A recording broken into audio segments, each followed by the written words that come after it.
My dearest Chauncey, with this letter I am glad to inform you that our sons Jacob, John, Jedediah, Jeremiah, Jeffrey, and Jeb all made it through the harsh, unforgiving Southern California winter.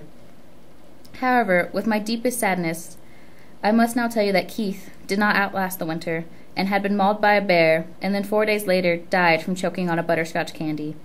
This spring, Jacob, John, Jedediah, Jeremiah, Jeffrey, and Jeb will all return to school to count sticks and such. I feel they are now of age to walk themselves the short distance of 18 miles to school each day, so I will have more time to sit in our shack to sew and churn butter.